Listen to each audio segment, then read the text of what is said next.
समाजकार्य news YouTube चॅनेलला subscribe करा आणि परिसरातील ताज्या घडामोडी सर्वात आधी बघण्यासाठी बेल आयकॉनला क्लिक करा।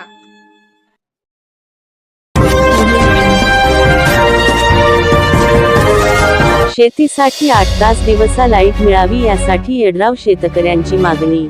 येडराव तालुका शिरोळ येथील शेतकऱ्यांनी शेतीसाठी 8 तास दिवसा लाईट मिळावी या मागणीसाठी महाराष्ट्र राज्य विद्युत वितरण इचलकरंजी येथील मुख्य अभियंता गोंडील यांच्याकडे लेखी निवेदनाद्वारे मागणी केली। यावेळी विभागीय मुख्य अभियंता यांनी वरिष्ठांच्या व सकारात्मक चर्चा करून लवकरच दिवसा लाईट देण्याचा प्रयत्न करू असे आश्वासन दिले।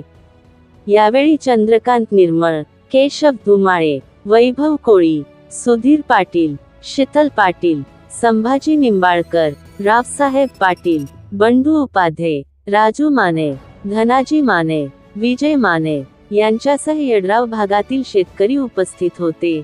समाजकार्य न्यूज साठी इचलकरंजीहून अनिल जाधव। ह्या सबस्टेशनवरून चालू त्या दोन सबस्टेशन म्हणजे ह्या फेडर त्या पॉवर ट्रान्सफॉर्मर दोन फेडर कंटिन्यूअस चालू तर हा जो फेडर तारदाळ एसी जो फेडर आहे तो तारदाळ सबस्टेशन या मे एंड पर्यंत पूर्ण सबस्टेशन चालू होते। हा फेडर जर तिकडे गेला तर फक्त एकच फेडर आपला येडरावचा राहतोय। तुम्हाला दिवसा वीज पुरवठा कायमस्वरूपी होणार।